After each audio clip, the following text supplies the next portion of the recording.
Olá pessoal, eu sou o Léo, aqui nesse canal a gente conversa sobre literatura e no vídeo de hoje a gente continua a nossa série sobre as Argonáuticas do Apolônio de Rhodes com a terceira parte do terceiro canto.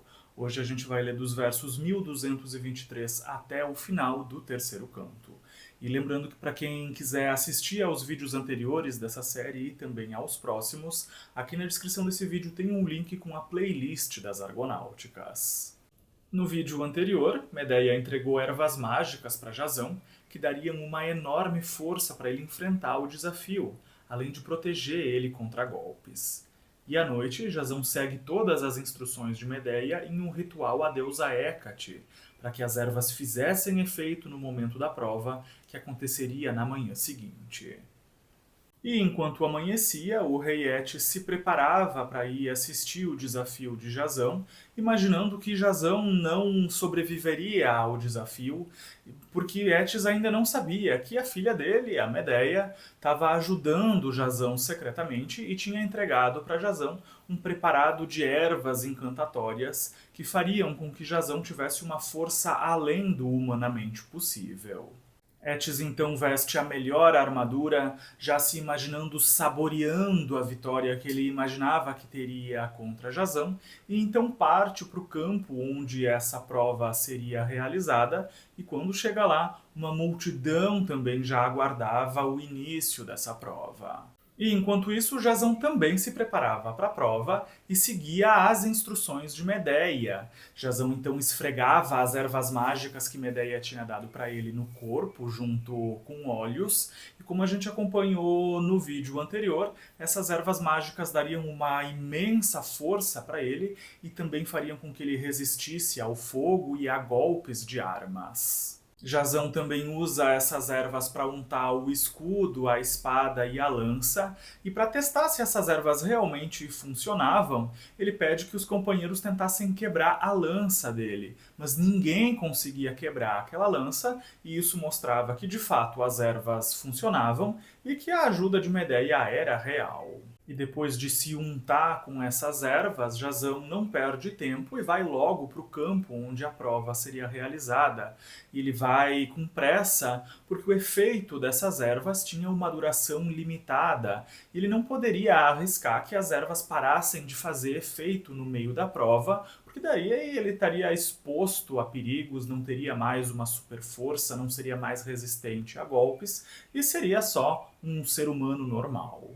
E quando chega no campo, o Jasão vê que o rei Etes já estava lá esperando para assistir o desafio dele, assim como uma multidão de moradores da cidade de Ea, e sem perder tempo o Jasão já vai logo para a prova, levando junto com ele uma espada, uma lança e um escudo. E Jasão logo vê a canga de bois e o arado que ele teria que colocar nos touros de Ares depois de domar esses touros. Mas esses touros não eram animais normais. Eles eram animais fortíssimos que soltavam um fogo pela boca. E além disso, a canga e o arado eram feitos de ferro puro, eram pesadíssimos. E por conta de todos esses fatores, o rei Etes imaginava que Jasão não conseguiria completar a prova e nem passaria da primeira parte e já morreria ou desistiria do desafio logo nos primeiros minutos. Jasão finca as armas no chão e segue só com um escudo, procurando os dois touros, seguindo as pegadas desses animais. E logo encontra os touros soltando fogo, e os touros também veem Jasão e avançam contra ele. Esses eram animais muito violentos, e Jasão crava o escudo no chão para se proteger do impacto do ataque dos animais. E com isso, Jasão não sofre nada com o ataque, porque ele e o escudo tinham sido untados com as ervas de Medeia. E aproveitando o efeito das ervas, que davam uma força gigantesca, Jasão agarra um dos bois pelo chifre e arrasta o animal até a canga. E então derruba o animal dando uma rasteira em uma das patas. E faz isso com o outro boi também. E assim consegue colocar os dois na canga, que era conectada ao arado. E o rei Etes fica muito impressionado com a força de Jazão, e Etes não imaginava absolutamente nada disso. Ele imaginava que naquela altura do desafio, Jazão já estaria morto ou já teria fugido, mas não era isso que acontecia. Jazão estava indo muito bem na prova e era alguém extremamente forte, mas Etes ainda não sabia que essa força toda vinha das ervas mágicas que Medeia tinha dado para ele. Jazão então pega as armas e cutuca os bois com a lança, fazendo com que eles andassem e assim movimentassem o arado, fendendo a terra, e sem perder tempo, Jazão joga os dentes de serpente na terra arada, e desses dentes surgiriam os nascidos da terra, ou filhos da terra, que eram guerreiros gigantes e fortíssimos que Jazão ainda teria que enfrentar. Jazão também aproveita para afugentar os bois, para que quando os guerreiros brotassem da terra, os bois estivessem longe e não atrapalhassem a prova, para que Jazão então não tivesse mais uma coisa para se preocupar. Mas os guerreiros estavam demorando para brotar da terra, daqueles dentes de serpente, e essa demora deixa Jazão muito preocupado, porque o efeito das ervas mágicas não durava para sempre, e Jazão tinha muito medo de perder as forças no meio do desafio e acabar sendo morto pelos guerreiros. E enquanto esperava, Jazão aproveita para beber um pouco de água, afinal ele estava com muita sede por ter domado 2 touros e arado a terra com instrumentos pesadíssimos, e enquanto ele bebia água, ele percebe que os primeiros guerreiros começavam a brotar da terra a partir daqueles dentes de serpente que ele tinha plantado, e esses guerreiros já brotavam armados, com armas muito brilhantes que refletiam a luz do sol. Vendo os guerreiros surgirem, Jazão lembra do conselho de Medeia de fazer com que esses guerreiros nascidos da terra lutassem entre si e não com Jazão. Isso porque esses guerreiros eles não eram muito espertos, eles só eram imensamente fortes e muito grandes. Então o conselho de Medeia era que Jazão arremessasse uma pedra em direção a esses guerreiros para que eles fossem estimulados pelo barulho e se confundissem e lutassem entre si.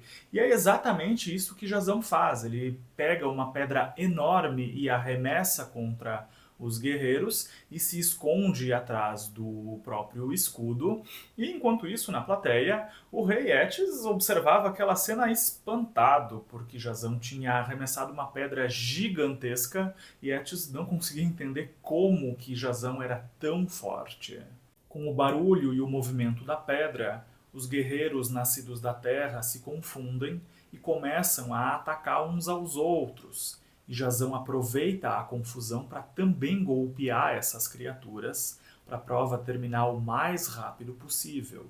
E com a confusão, Jazão derrota todos aqueles guerreiros, deixando a terra manchada de sangue, e assim vence a prova. E na plateia, o rei Etes fica furiosíssimo por Jazão ter vencido a prova, porque ele jamais imaginaria que Jazão venceria, porque aquela era uma prova pensada para matar qualquer pessoa.